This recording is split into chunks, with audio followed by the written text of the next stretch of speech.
ಕೊಡಗು ಸಾಹಸ ಕ್ರೀಡೆಗಳಿಗೆ ಹೆಸರುವಾಸಿ. ವರ್ಷಪೂರ್ತಿ ಇಲ್ಲಿ ಏನಾದರೊಂದು ಈವೆಂಟ್ಗಳು ನಡೀತಲೇ ಇರುತ್ತೆ. ಕಳೆದ ಕೆಲವು ವರ್ಷಗಳಿಂದ ಗೋಣಿಕೊಪ್ಪದಲ್ಲಿ ಸ್ಥಗಿತಗೊಂಡಿದ್ದ ಸ್ಲಶ್ ಫೆಸ್ಟ್ ರೇಸ್ ಮತ್ತೆ ಆರಂಭವಾಗಿದೆ. ಕೆಸರಿನಲ್ಲಿ 4 ವೀಲರ್ಗಳ ಆರ್ಭಟದ ರೇಸ್ ಇಲ್ಲಿದೆ.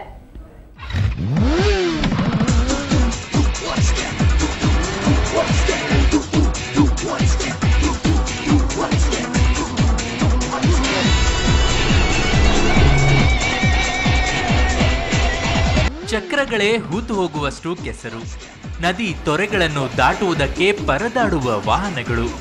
ಹೌದು, ಇದು ಗೋಣಿಕೊಪ್ಪದಲ್ಲಿ ಸೌತ್ ಕುರುಗ್ ಕ್ಲಬ್ ಮತ್ತು ಕಾವೇರಿ ದಸರಾ ಸಮಿತಿ ಆಯೋಜಿಸಿದ್ದ slush fest race.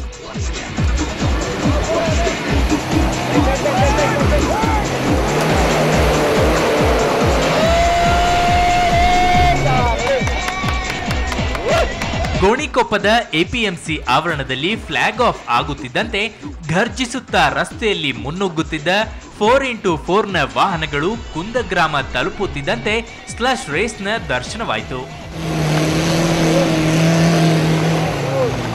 Driver skill ಮತ್ತು ಹೇಗೆ ಆ ಟ್ರ್ಯಾಕ್ನ ನೋಡ್ತಾರೆ ಅನ್ನೋದು very important.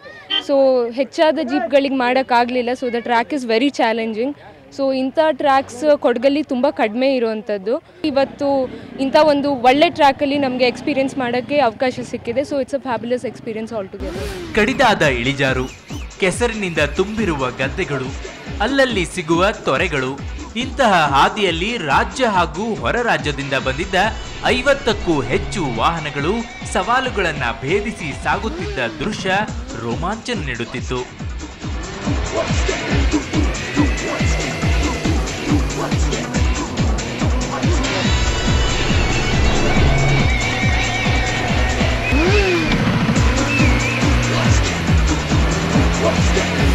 Of road experience ಹೇಳ್ಬೇಕಂದ್ರೆ ಚೆನ್ನಾಗಿದೆ.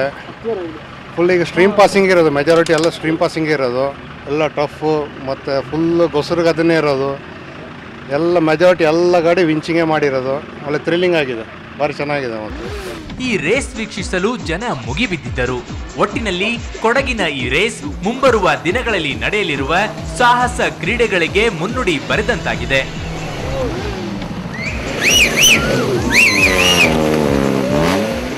ಗಿರಿಧರ್ ಕೆಕೆ, ಸುವರ್ಣ ನ್ಯೂಸ್ 24/7 ಕೊಡಗು.